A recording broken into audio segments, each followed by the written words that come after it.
Bom dia, amada Igreja do Senhor. Que seja um domingo abençoado para você e para sua família. Passamos por um momento difícil, uma circunstância complicada, mas o que nós podemos fazer é estar orando, estar aos pés do Senhor, confiar, que Ele está no controle de todas as coisas. Nesse domingo eu gostaria de estar trazendo uma palavra essa que tem falado muito ao meu coração. Eu tenho aprendido muito com o Senhor tem falado comigo e eu tenho certeza que Ele vai falar com você também. Eu tive a oportunidade de estar trazendo essa mensagem no grupo de louvor, uma mensagem mais reduzida do que essa que eu vou estar ministrando, nos abençoou bastante. Então eu peço que os irmãos abram as suas Bíblias em Lucas, capítulo de número 24, nós caminharemos do versículo 13 ao versículo de número 26.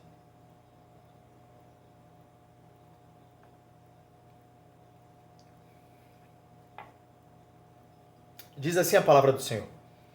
Naquele mesmo dia, 2 deles estavam indo para um povoado chamado Emaús, a 11 quilômetros de Jerusalém. No caminho conversavam a respeito de tudo o que havia acontecido. Enquanto conversavam e discutiam, o próprio Jesus se aproximou e começou a caminhar com eles. Mas os olhos deles foram impedidos de reconhecê-lo.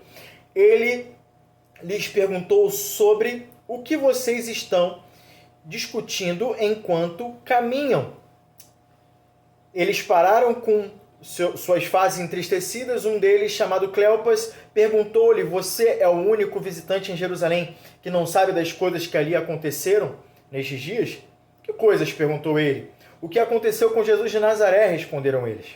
Ele era um profeta poderoso em palavras e em obras diante de Deus e de todo o povo. Os chefes dos sacerdotes e as nossas autoridades o entregaram para ser condenado à morte e o crucificaram. E nós esperávamos que era ele que ia trazer a redenção a Israel. E hoje é o terceiro dia desde que tudo isso aconteceu. Algumas das mulheres entre nós nos deram um susto hoje. Foram de manhã, bem cedo, ao sepulcro e não acharam o corpo dele. Voltaram e nos contaram que tinham tido uma visão de anjos que disseram que ele está vivo. Alguns dos nossos companheiros foram ao sepulcro e encontraram tudo exatamente como as mulheres tinham dito, mas não o viram. 25. Ele lhes disse: como vocês custam a entender e como demoram a crer em tudo o que os profetas falaram. Não devia o Cristo sofrer estas coisas para entrar na sua glória? Então, meus irmãos, como eu falei, essa palavra ela falou muito ao meu coração, pela riqueza que esse texto tem e pela quantidade de ensinos que pode ser extraído desse texto. Na verdade, eu não vou estar pregando, não estarei pregando, na verdade eu quero trazer uma reflexão. Nessa reflexão eu dividi em dois pontos importantes. A minha intenção é estar trazendo ela do começo até o final dessa mensagem, extrair todos os pontos que Deus falou ao meu coração. Mas eu vou ficar nesses dois pontos, E essa reflexão, na verdade, que eu quero estar trazendo, ela fala sobre circunstâncias.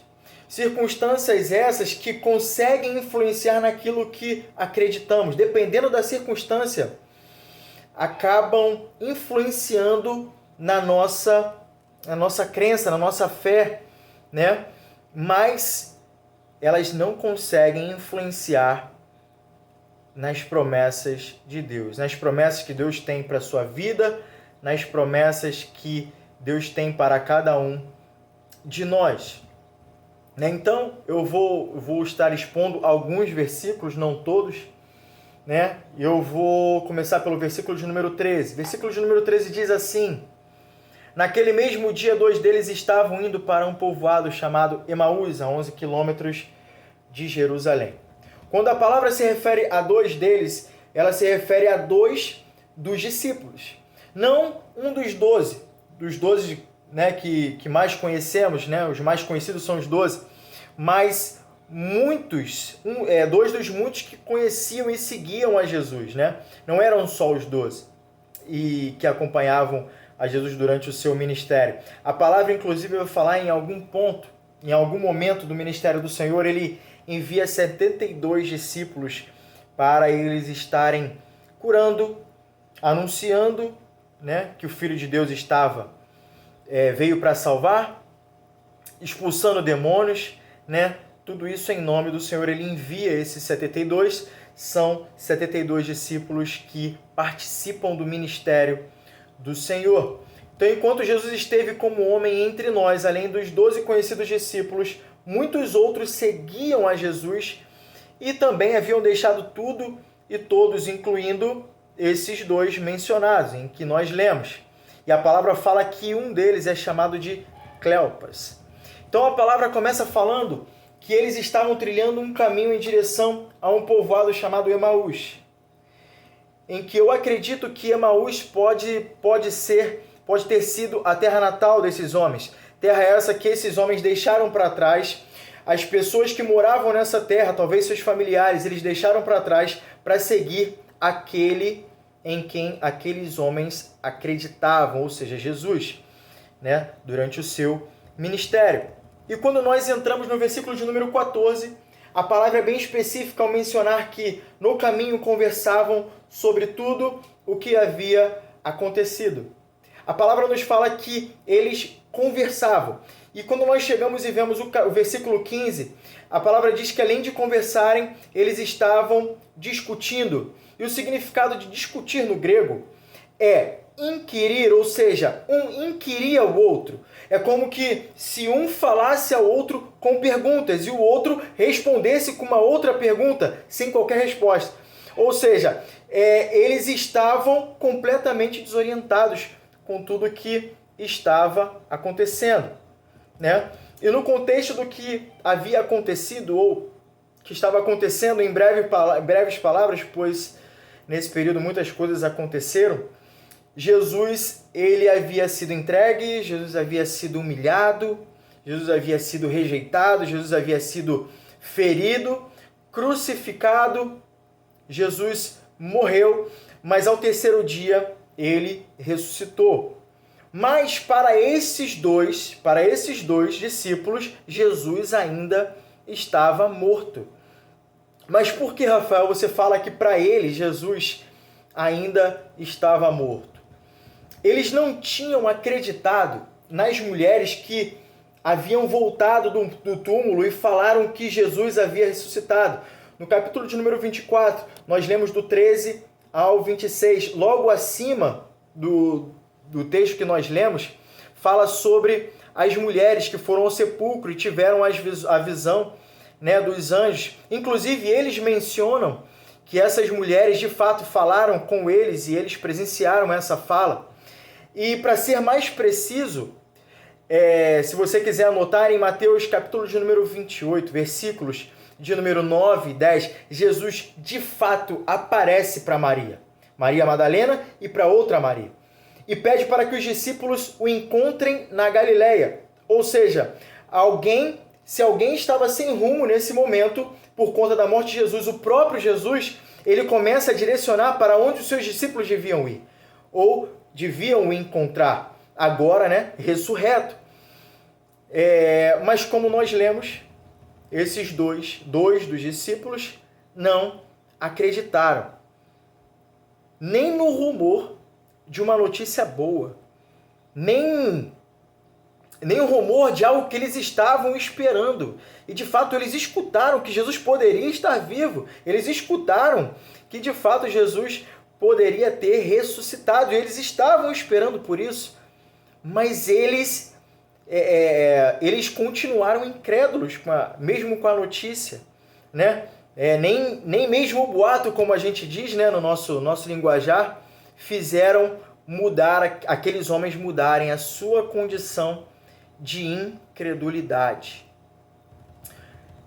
Meus irmãos, a circunstância da morte de Jesus os frustrou tanto, que estava levando aqueles homens a trilharem um caminho de volta. Caminho esse completamente contrário ao que Jesus havia direcionado, né? Mas estavam voltando para onde? Eu poderia aqui afirmar que eles estavam voltando para sua casa, talvez, mas não. Eles estavam prestes a voltar para tudo que era contrário ao caminho de Cristo. Tudo que até aquele momento eles acreditavam. Eles estavam voltando para sua condição inicial. O caminho que aqueles homens estavam trilhando era um caminho de decepção, era um caminho de frustração, era um caminho de promessas acabadas. Para eles as promessas não tinham acabado. Caminho de incredulidade, de volta ao velho homem. Esse era o caminho de volta. Talvez um caminho de boas lembranças, de bons momentos vividos. Meus amados, eles acompanharam a Jesus em todo o seu ministério. Viram Jesus curar, expulsar demônios, ressuscitar mortos. Eles viram, eles estavam com Jesus. Eles não precisavam ler a palavra, pois a palavra estava com eles. Eles escutavam de Jesus, o próprio, como um homem falar. O que nós lemos na nossa Bíblia e a gente precisa ver em letras, eles escutavam ao vivo na sua vida. Acontece que a circunstância da morte de Jesus e o fato de não terem crido na ressurreição estava, na verdade, levando aqueles homens à morte espiritual. Eles deixaram de crer que Jesus era verdadeiramente o Filho de Deus, aquele que salvaria todos. Messias pregado e anunciado pelos antigos profetas, como Jesus disse no final, versículos 25 e 26. Isso é mostrado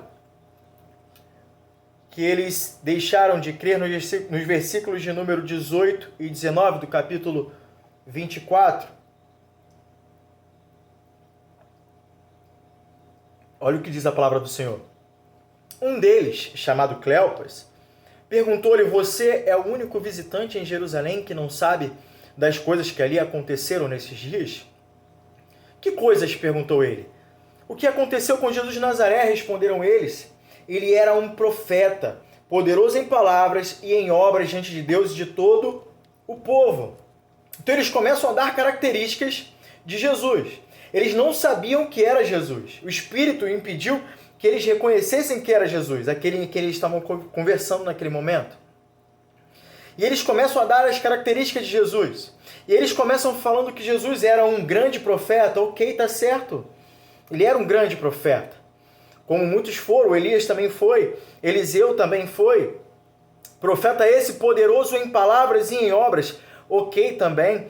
Era um homem que Jesus, quando abria sua boca para falar a sua palavra, não havia quem não parasse para escutar. Quando a gente abre a sua palavra, a gente já fica maravilhado com o que ele fala. Imagina naquele momento. Era um homem, sim, poderoso em palavras. Então, o que tem que você concluiu que eles pararam de crer? Se ele deu as características corretas? Não foi o que eles falaram, mas foi o que eles deixaram de falar. Eles não falaram que Jesus era aquele que salvaria a todos, toda uma nação. Eles não falaram que era o Messias, de fato anunciado pelos antigos profetas. Que era o Filho de Deus.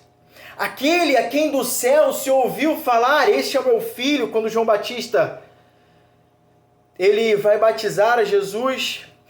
Eles pararam de crer porque as circunstâncias ou aquela situação, aquele momento fizeram com que eles abandonassem as suas convicções em Jesus. O fato de eles enxergarem somente o que estava acontecendo naquele momento, aquela circunstância, os conseguiu cegar. Então, o primeiro ponto que eu quero destacar, e eu tomei isso como um conselho para a minha vida, não deixe que as circunstâncias te ceguem. Não deixe de acreditar naquele que primeiro te amou. Não deixe de acreditar naquele que te escolheu, que te separou, naquele que morreu por você, deu a sua vida por você.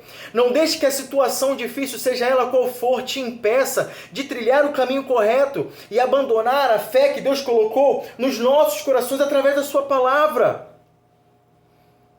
as suas promessas, o que Ele tem para a nossa vida. Não se esqueça de onde Ele te tirou. Você e eu, nós estávamos mortos em nossos delitos e nossos pecados, mas pela graça, através da graça, graça salvífica, Ele te salvou. Não se esqueça disso em momentos de aflições.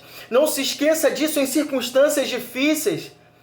Se lembre que Ele te escolheu, que Ele te separou, Ele te salvou. Você é salvo pela graça. Se lembre disso. Meus amados, eles eram homens que conheciam a Jesus, que andavam com Jesus, falavam com Jesus, ouviam a sua palavra, mas deixaram de crer por causa das circunstâncias. E isso pode sim acontecer com a gente. Pode acontecer de passarmos por situações complicadas e difíceis. E aí eu separei um texto que é bastante pertinente a essa situação, a esse evento que nós estamos conversando, falando, essa reflexão. Certa vez Jesus ele faz duas comparações. Em Lucas, capítulo de número 6, do 46 ao 49, na verdade eu vou resumir. Ele vai falar que muitas das vezes nós ouvimos sim a sua palavra. O problema é que não a praticamos. Não a vivemos verdadeiramente. E ele compara aquele que ouve a sua palavra e não pratica, aquele que ouve a sua palavra e não a pratica, a uma casa sem estrutura, sem alicerce, que facilmente é levantada, mas de qualquer maneira, enquanto está tudo bem, ela se apresenta bela, enquanto está tudo bem, ela se apresenta segura, firme, enquanto está tudo bem. Sem rachadura alguma, aparentemente sem problema algum, mas quando as águas, a palavra fala que quando as águas vêm contra ela, essa casa não suporta e ela cai. Vem uma situação difícil, vem uma circunstância contrária, o dia mal chega, ela cai. E a palavra fala que a sua destruição é completa, não ficam pedaços, não, a sua destruição é completa. E a outra comparação é a de um homem que escuta a palavra e a pratica. Então, este homem ele se esforça muito, trabalha muito, cava fundo, até encontrar uma rocha. Eu imagino o quanto aquele homem cava para encontrar uma rocha. O quanto ele trabalhou, dias de trabalho e esforço, mas ele encontra a rocha. Ele encontrou, na verdade, a segurança que ele precisava para viver naquela rocha. O segredo não é a casa, o segredo é a rocha. É onde nós estamos sustentados. Então, ele começa com os alicerces até acabar aquela casa. Meus irmãos, o dia mau, o dia ruim, ele vem para todos. E veio para aquela casa também, mas a palavra fala que ela não se abalou. Sua estrutura não se abalou. Ela estava firmada na rocha. O que eu quero dizer é que a circunstância ruim ela vem para todos. Os dias maus vêm sim para todos. O que diferencia é onde nós construímos a nossa casa. Firmados em que estamos? Firmado em que estamos? Onde a nossa fé verdadeiramente está sustentada. Escutar talvez seja mais fácil que obedecer. A teoria talvez seja mais fácil do que a prática, e o produto final é como a nossa casa ela vai se apresentar durante estas duras e difíceis circunstâncias.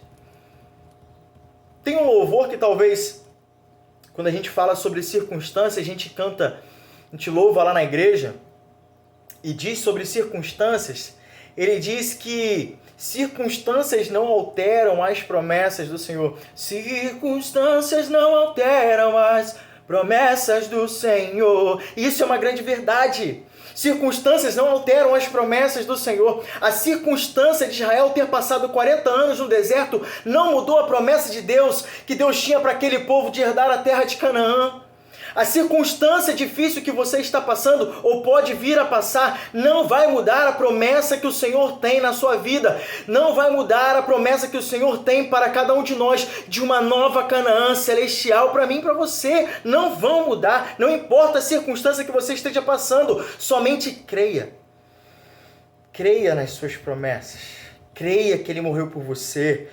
Creia que Ele te deu a vida. Creia que você é salvo, salvo pela graça. Amém? E o outro ponto que me chamou a atenção, me fez fazer algumas perguntas ao texto, e assim também falar muito com o Senhor e me forçaram a buscar resposta. E uma dessas perguntas era por quê? Por que eles estavam de fato retornando para sua casa, trilhando esse caminho de volta? Se eles viveram com Jesus, escutaram dele que ao terceiro dia ressuscitaria dentre os mortos. O que fez com que esses homens parassem de crer? O que fez?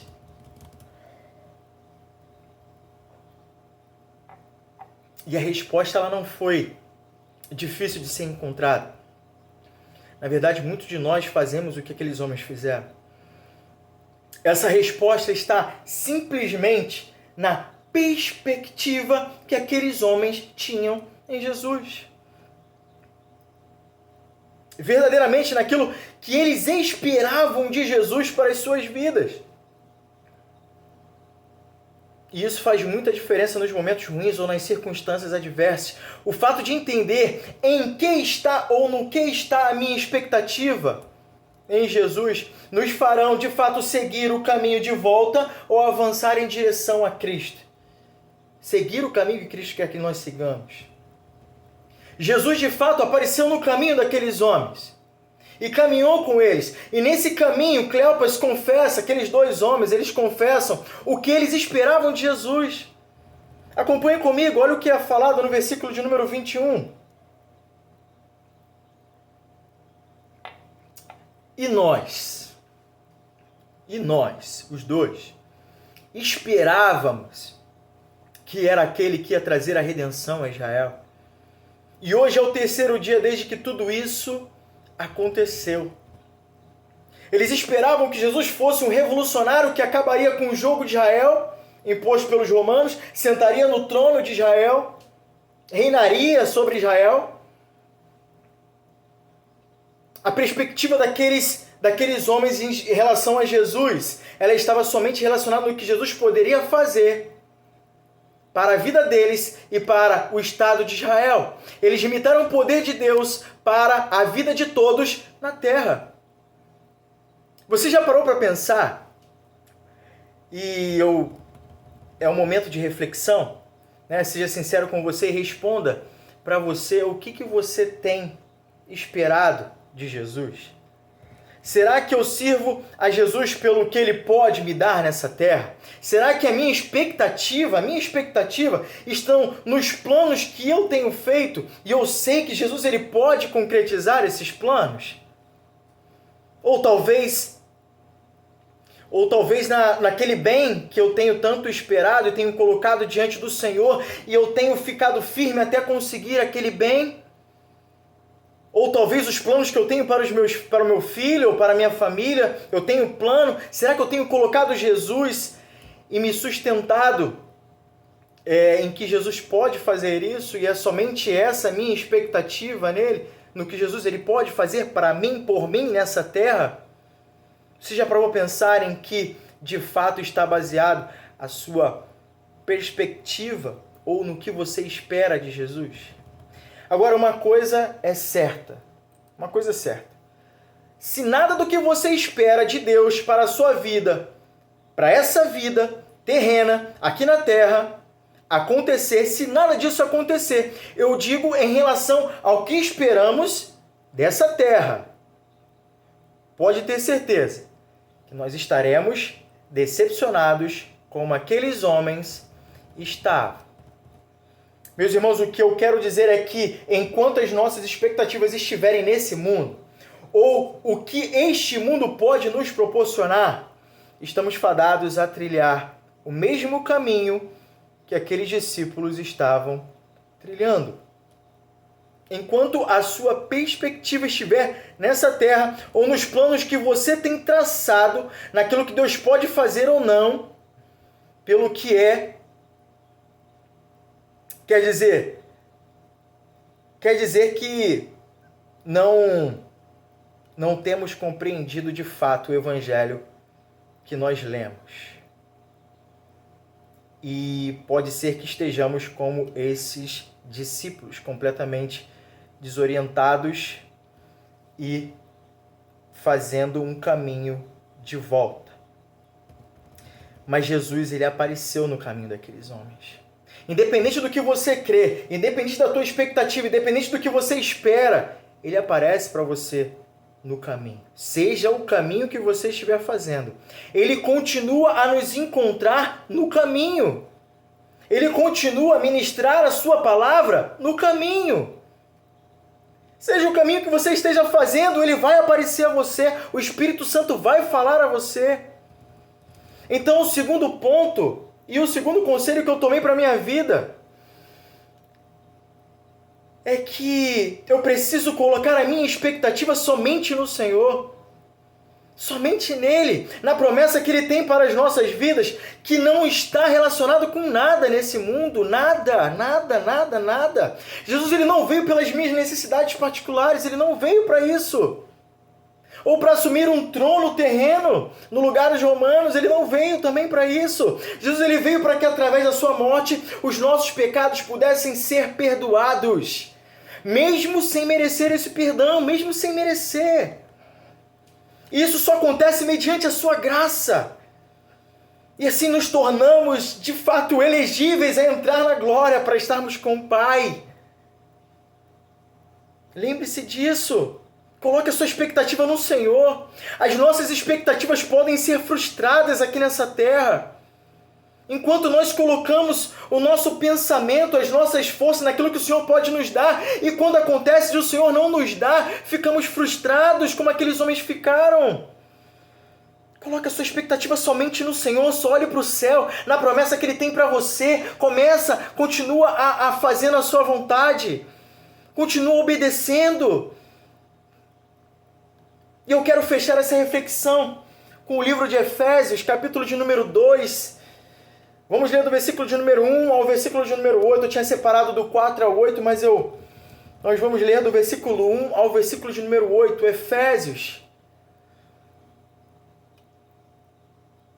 Efésios 2, capítulo de número 2, versículo de número 4, versículo de número 1 ao número 8. Diz assim a palavra do Senhor: vocês estavam mortos em suas transgressões e pecados, nos quais costumavam viver quando seguiam a presente ordem deste mundo e o príncipe do poder do ar, o espírito que agora está atuando nos que vivem na desobediência. Anteriormente, todos nós também vivíamos entre eles, satisfazendo as vontades da nossa carne, segundo os seus desejos e pensamentos. Como os outros, éramos por natureza merecedores da ira, e de fato éramos. 4. Todavia Deus, que é rico em misericórdia, pelo grande amor com que nos amou, deu-nos vida juntamente com Cristo, quando ainda estávamos mortos em transgressões. Pela graça vocês são salvos. Versículo de número 6. Deus nos ressuscitou com Cristo e com Ele nos fez assentar nos lugares celestiais em Cristo Jesus, para mostrar nas eras que hão de vir a incomparável riqueza de graça, aleluia, demonstrada em sua bondade para conosco em Cristo Jesus. Pois eu e você somos salvos pela graça por meio da fé, e isso não vem de vocês, é dom de Deus. Então, para finalizar, não deixe que as circunstâncias te façam esquecer de onde Deus te tirou. Estávamos de fato mortos em nossos delitos e nossos pecados. Ele nos deu vida e pela graça somos salvos. Estamos debaixo de uma promessa. Não deixe que as circunstâncias te façam esquecer que você é salvo. Não deixe que elas te seguem, não deixe. Não esqueça disso, pensando no que for, passando pelo que for, seja luta, tribulação ou bonança, que as nossas expectativas estejam somente em Jesus, somente, nada relacionado a essa terra. E tenho certeza que ao passar o dia mal, as nossas casas continuarão de pé, firmes na rocha que é Jesus Cristo. Que o Senhor Jesus, Ele venha falar cada vez mais aos nossos corações. Um domingo abençoado a todos nós. Que Deus nos abençoe.